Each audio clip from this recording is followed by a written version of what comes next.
गीता के इस महात्म्य के स्मरण से हमारे जीवन में वही भाव आएंगे जो अर्जुन के मन में थे, और वो भाव हमारे जीवन के लिए बहुत उपयोगी होंगे। अभी गीता की भूमिका चल रही है। गत प्रथम प्रवचन में आपके सामने धृतराष्ट्र के संबंध में और धृतराष्ट्र से संबंधित जो उनके रिश्तेदार हैं, संबंधी हैं, जैसे गांधारी, आपके सामने बात रखी गई कि गांधारी धृतराष्ट्र की सहधर्मिणी थी। उनकी आंखें अच्छी थीं, वो चाहती तो जीवन भर धृतराष्ट्र का मार्गदर्शन कर सकती थी, किंतु उन्होंने भी अपनी आंखों में पट्टी बांध ली। और आपसे निवेदन किया गया था कि महाभारतकार ने गांधारी को मति कहा है, बुद्धि कहा है। तो वो मति थी। मतिस्तु सुबलात्मजा, सुबल उनके पिता का नाम था, तो वो मति हैं। ऐसी गांधारी का जब संग मिला, दुर्योधन और उसके भाइयों जैसे दुष्ट कुपुत्र उत्पन्न हुए, शकुनी जैसा कपटी मामा मिला, और इन सब लोगों ने योजना बनाई। तो एक बड़ा ऐसा लगता है कि एक मोहांध व्यक्ति जिसका विवेक भी सो गया है, विवेक जिसका जागृत नहीं है, या विवेक ने आंख बंद कर ली है, ऐसे व्यक्ति के अगर कुपुत्र हो, कुसंतान हो, जिसकी बुद्धि भी सो गई है, तो ठीक है। किंतु आश्चर्य तो तब होता है कि महाभारत पर जब हम दृष्टि डालते हैं और गीता में महाभारत के जिन और पात्रों के नाम हैं, जैसे पितामह भीष्म, द्रोणाचार्य, कृपाचार्य आदि, तो एक बहुत बड़ा प्रश्न हमारे मन में आता है। और वो प्रश्न ये आता है कि धृतराष्ट्र तो मोहांध थे, जन्मांध भी थे। गांधारी उनकी पत्नी या बुद्धि, उन्होंने भी आंख मूंद लिया, तो उनके कुपुत्र हुए और उन्होंने असद आचरण किया, बुरा आचरण किया, दुष्चरित्र हुए। तो ये बात समझ में आ सकती है। किंतु आश्चर्य की बात है कि महात्मा भीष्म जैसे महापुरुष, जो बहुत बड़े महापुरुष थे, अष्ट वसुओं में एक वसु थे, जिन्होंने आजीवन अखंड ब्रह्मचर्य का व्रत लिया और उसका अक्षरशः पालन किया, भगवान के भक्त थे, महावीर और महात्यागी। उन्होंने अपने पिता के लिए अपने जीवन के सारे इंद्रिय सुखों को त्याग दिया। अपने सौतेली माता की संतान, अपने भाइयों के लिए, बच्चों के लिए उन्होंने राज्य को त्याग दिया, जन्म भर उनकी रक्षा करते रहे, उनके बच्चों की रक्षा करते रहे। ऐसा महापुरुष जो शास्त्र का ज्ञानी है, धर्म में जो अधिकृत है, धर्म के संबंध में अगर कोई शंका हो तो लोग महात्मा भीष्म से पूछा करते थे। ऐसे भीष्म, इन्होंने क्यों दुर्योधन का साथ दिया, क्यों कौरवों का साथ दिया? एक बड़ा प्रश्न हमारे मन में आता है। पुनः ये स्मरण रखें कि हम महाभारत को या भगवत गीता को भावराज्य में पढ़ रहे हैं। बाहर की ओर हमें दृष्टि नहीं डालनी। हमें देखना है कि हमारे हृदय में जो कुरुक्षेत्र है, उस कुरुक्षेत्र में कौरव और पांडव दोनों पक्ष के लोग युद्ध की इच्छा से विद्यमान हैं, और वो अपनी अपनी वृत्ति के अनुसार, अपनी अपनी आकांक्षाओं के अनुसार कौरव या पांडवों के दल में सम्मिलित हो रहे हैं। महात्मा भीष्म ने जन्म भर कौरवों की रक्षा की, तो पांडवों की भी रक्षा की थी। जब ऋषियों ने महाराज पांडु की मृत्यु के बाद पांडवों को पहुंचा दिया हस्तिनापुर में धृतराष्ट्र के पास, तो भीष्म ने ही सारी देखरेख की, भीष्म ने ही उनकी शिक्षा के लिए द्रोणाचार्य को बुलाया, सब प्रकार से उनकी रक्षा की। भीष्म ने उनको गोद में खिलाया। और महात्मा भीष्म ये अच्छी तरह जानते थे कि पांडव अत्यंत सद्गुणी हैं, धर्म के मार्ग पर, न्याय के मार्ग पर चल रहे हैं। वो ये भी जानते थे कि दुर्योधन महादुर्गुणी है, अधर्मी है, पापी है, दुष्ट है, और दुर्योधन का साथ देने वाले उसके पिता, उसके सारे भाई, ये भी दुष्ट हैं। इतना होते हुए भी क्यों ऐसा हुआ? यहाँ एक बहुत बड़ा प्रश्न है। जब धर्म का जीवन में प्रश्न आता है धर्म के आचरण का प्रश्न आता है तो आपके हमारे जीवन में भी इस प्रकार की समस्याएं आती हैं। हम बहुत बार इससे संतुष्ट हो जाते हैं कि हम व्यक्तिगत रूप से अपने जीवन में धर्म का आचरण कर रहे हैं और हमारे साथ जो अधार्मिक लोग हैं, जो धर्म विरोधी हैं, दुष्ट हैं, उनका साथ दे रहे हैं, तो उसमें वो अधार्मिक हैं, उनका साथ दें, हमारा क्या बिगड़ता है? हम तो अपने जीवन में धर्म का आचरण कर रहे हैं। वस्तुतः धर्म या आध्यात्मिक जीवन के नियम के ये विरुद्ध है। ऐसा कभी संभव नहीं है कि हम व्यक्तिगत रूप से जीवन में तो धर्म का आचरण करें, किंतु जो अधार्मिक लोग हैं, जो धर्म विरोधी हैं, भोगी हैं, दुष्ट हैं, पापी हैं, उनका साथ देते रहें, तो उनका साथ देने पर हमारा व्यक्तिगत धर्म भी नष्ट हो जाएगा। किंतु ये ध्यान रखना चाहिए, महात्मा भीष्म बहुत बड़े महापुरुष थे। भीष्म से हम बहुत सी ऐसी बातें, ऐसे गुण सीख सकते हैं कि जिन गुणों के कारण हम जीवन में आध्यात्मिक दृष्टि से, नैतिक दृष्टि से बड़े उन्नत हो सकते हैं। आपसे निवेदन किया गया था कि महाभारत में जीवन के यथार्थ को चित्रित किया गया है। मानव व्यक्तित्व में जो दुर्बलताएं हो सकती हैं, जो दुर्बलताएं हैं, उनका चित्रण किया गया है। महात्मा भीष्म के जीवन में ये हम देखते हैं। भीष्म पर्व में युधिष्ठिर से भीष्म कहते हैं कि महाराज युधिष्ठिर सुनो, अर्थस्य पुरुषो दासो दासस्तु अर्थो न कस्यचित् इति सत्यम महाराज बद्धो अस्मि अर्थेन कौरवैहि। हे महाराज युधिष्ठिर, मेरी बात सुनो। अर्थस्य पुरुषः दासः, मनुष्य, पुरुष स्त्री कोई भी, मनुष्य अर्थ का, पैसे का दास है। पैसे से तात्पर्य केवल धन नहीं, संपत्ति, सोना चांदी, मान, जो भौतिक इच्छाएं हैं, भौतिक इच्छाओं की पूर्ति के जो साधन है, वो अर्थ है। अभी हमारे यहाँ नोट चलता है, एक ऐसा समय था नोट नहीं था, तब सोने चांदी तांबे के रुपए पैसे चला करते थे। तो पैसा या धन भोग की सामग्री के प्राप्ति का माध्यम है। तो जो व्यक्ति, सामान्य व्यक्ति और बड़े बड़े लोग, वो अर्थस्य पुरुषः दासः, ये जो मनुष्य है जिसके मन में भोग की आकांक्षा है, जो संसार में सुखपूर्वक रहना चाहता है, हम सभी रहना चाहते हैं, वह अर्थ का दास हो जाता है। और भीष्म कहते हैं कि महाराज अर्जुन, अर्थ, रुपया न कस्यचित् दासः, रुपए किसी का दास नहीं है, धन किसी का दास नहीं है। दास तो मनुष्य धन का हो जाता है। धन तो जिसके पास जाए, धन किसी की दासता नहीं करता है। धन का जो स्वामी होना चाहता है, धन का मालिक है, वो धन का दास हो जाता है। तो ये भीष्म पितामह की जो बात है, ये आपके हमारे लिए अत्यंत उपयोगी है इस दृष्टि से कि ये संकेत है, ये सूचना है, हमको ये चेतावनी है कि देखो, जीवन में तुम नैतिक और धार्मिक हो सकते हो। भगवान का हम भजन करते हैं, भगवान का चिंतन करते हैं, सत्संग करते हैं, धार्मिक पुस्तकें पढ़ते हैं, धर्म चर्चाओं में जाते हैं, किंतु इसके साथ साथ यदि आत्मनिरीक्षण के द्वारा हम ये देखने का प्रयास नहीं करते कि हमारे मन में लोभ की वृत्ति कहीं प्रबल तो नहीं है। जीवन में धन आवश्यक है। भगवान श्री राम कृष्ण देव एक दिन भक्तों के साथ बैठे थे, धनवान लोग वहां बैठे थे, चर्चा हो रही है। ठाकुर भक्तों से कहते हैं, देखो, रुपए से क्या होता है? भोजन, कपड़े की व्यवस्था, रहने की व्यवस्था और थोड़ी बहुत और सुख सुविधाओं की व्यवस्था हो सकती है। भोजन, रुपए से ईश्वर प्राप्ति नहीं हो सकती। इसलिए रुपया मनुष्य के जीवन का उद्देश्य नहीं हो सकता है।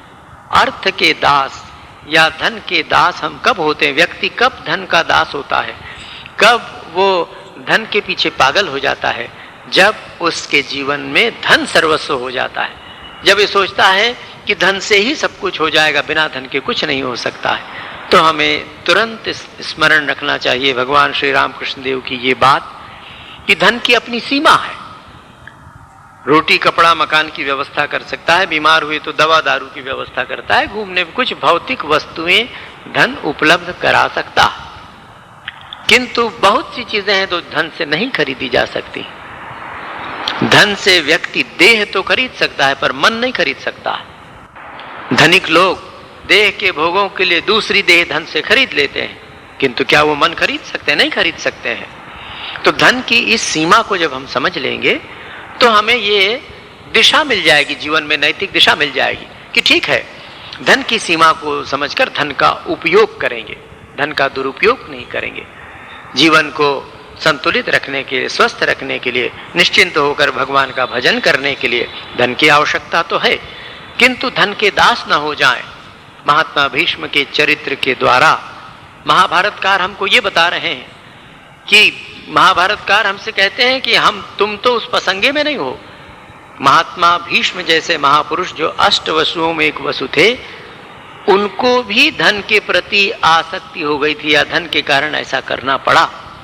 इसलिए धन के संबंध में, अर्थात धन के प्रति लोभ न हो, इसके संबंध में सावधान रहना चाहिए। और भीष्म के जो दूसरे गुण हैं उन गुणों का विकास करना चाहिए। और क्रम में हम देखेंगे कि महात्मा भीष्म कितने महान थे और कैसी उन्होंने इन लोगों पर भी कृपा की। तो हमारे जीवन में जब धर्म और अधर्म के चुनने का प्रश्न आए तो स्मरण रखना होगा कि व्यक्तिगत जीवन में जब हम धर्म का पालन करते हैं तो सामाजिक जीवन में भी हमको धर्म के पक्ष में ही रहना पड़ेगा। जो लोग धर्म का आचरण कर रहे हैं, जो नैतिक जीवन बिता रहे हैं, जो आध्यात्मिक जीवन की ओर जाना चाहते हैं, उनका साथ देना पड़ेगा। और यदि परिस्थितियां ऐसी हो जाएं कि वो संभव न हो तो महाभारतकार ने 2 उदाहरण हमारे सामने रखे, एक महात्मा विदुर और दूसरे बलराम जी, भगवान कृष्ण के बड़े भाई। जब ये निर्णय हुआ कि महाभारत का युद्ध होगा तो बलराम जी ने युद्ध का जब प्रारंभ प्रसंग हो रहा तो उसकी चर्चा चल रही थी, वो मैं आपके सामने रखूंगा कैसे हुआ। तो वहां भगवान कृष्ण भी थे और बलराम जी ने जब ये जान लिया, ये देख लिया कि अब युद्ध होने वाला है, कौरवों ने जो दुष्टताएं की हैं उन दुष्टताओं के परिणाम स्वरूप दुर्योधन अब किसी की बात सुनने को तैयार नहीं है और वो युद्ध के लिए प्रस्तुत है। पर बलराम जी ने सोचा कि इस युद्ध में दोनों पक्षों की कुछ न कुछ भूल है, कुछ न कुछ गलतियां हैं, तो हम इससे अलग हो जाएंगे। तो उदासीन हो गए बलराम जी, वहां से चले गए। उन्होंने दुर्योधन से कहा नहीं तो मैं तुम्हारा साथ दूंगा और न पांडवों का साथ दूंगा। विदुर जी भी वहां से चले गए।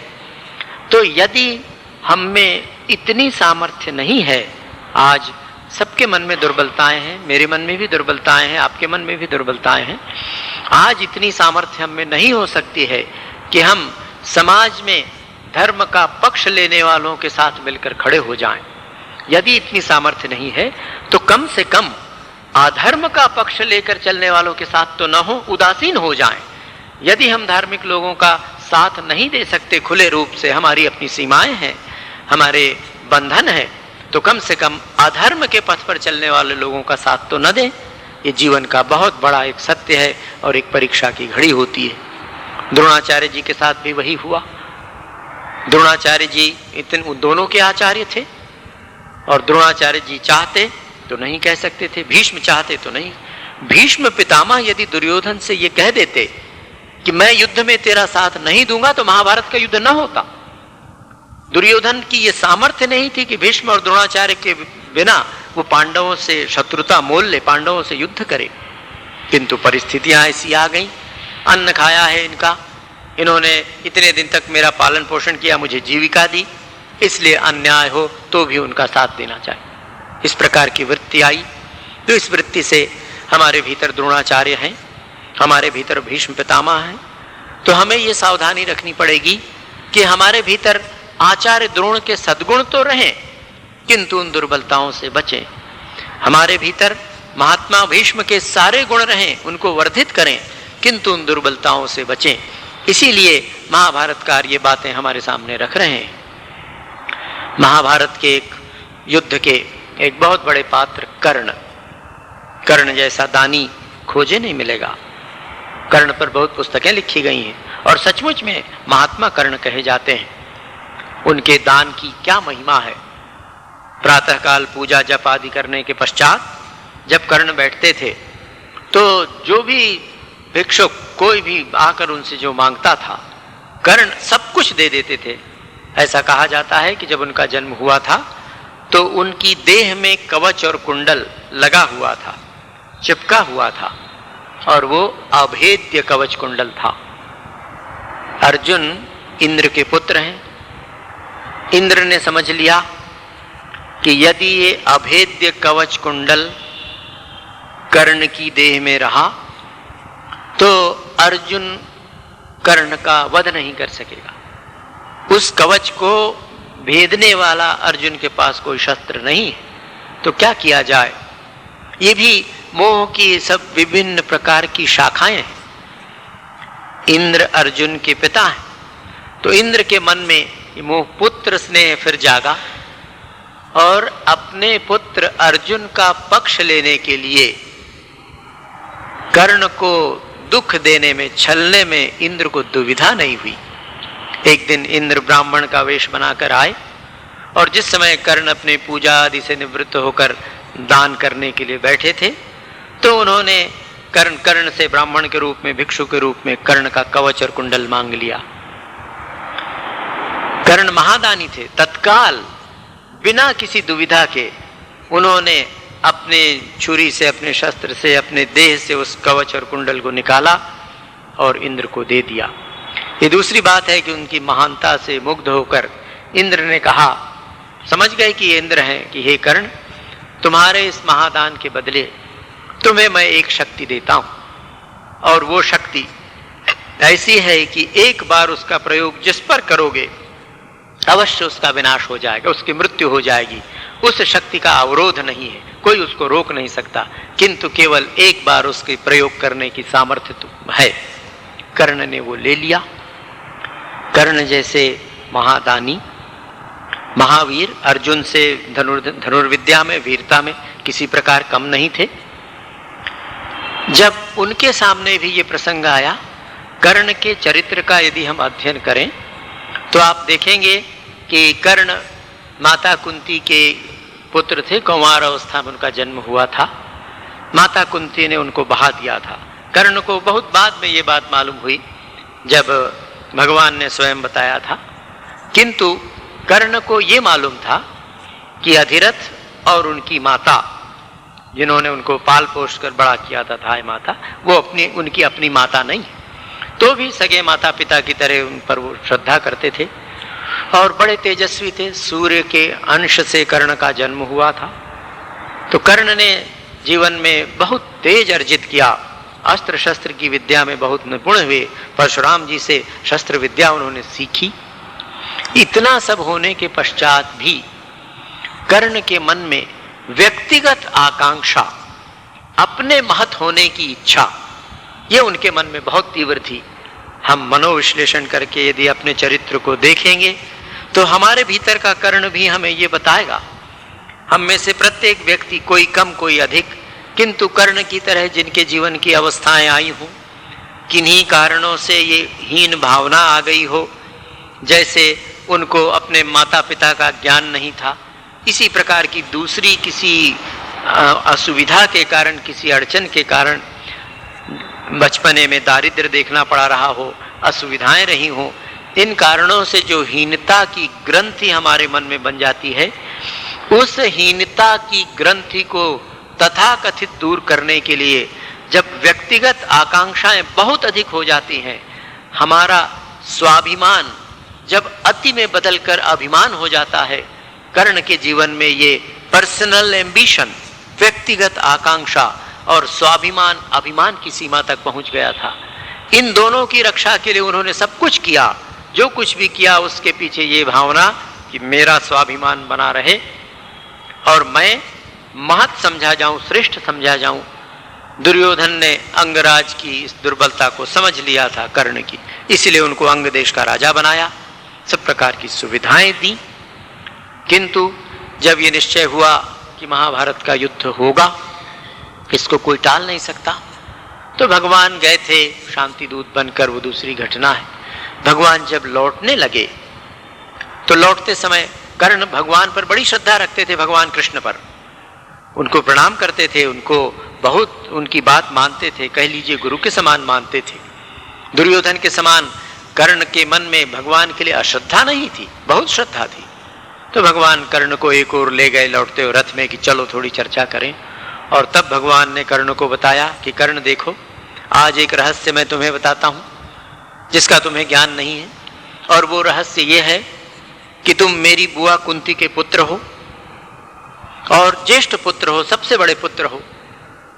यदि आज भी तुम दुर्योधन का साथ छोड़ दो और पांडवों के पक्ष में चले आओ तो सारे पांडव तुम्हारे दास हो जाएंगे, तुम्हारे चरणों में पड़ जाएंगे। तुम उनके बड़े भाई हो, तुम आनंद से राज्य का सुख भोगना, ये लोग सब तुम्हारी सेवा करेंगे। फिर कर्ण की वही बात, कर्ण ने कहा कि वसुदेव, आप जो कहते हैं वो ठीक है, पर मैंने दुर्योधन को वचन दिया, व्यक्तिगत जीवन में दानी, व्यक्तिगत जीवन में धार्मिक, किंतु पुनः वही अपनी व्यक्तिगत आकांक्षा, पर्सनल एम्बिशन, पर्सनल ईगो, अपने अहम और अपने इस आकांक्षा की पूर्ति के लिए दुर्योधन का मैंने साथ दिया, इसलिए उनके साथ युद्ध करूंगा। पर एक वचन आपको देता हूं कि माता कुंती के 5 पुत्र बचे ही रहेंगे। मैं अर्जुन को छोड़कर और किसी पांडव का वध नहीं करूंगी, ये उनकी उदारता है। यदि मैं अर्जुन के द्वारा मारा जाता हूं तो भी माता कुंती के 5 पुत्र रहेंगे, और अर्जुन अगर मेरे द्वारा मारा जाता है तो भी माता कुंती के 5 पुत्र रहेंगे।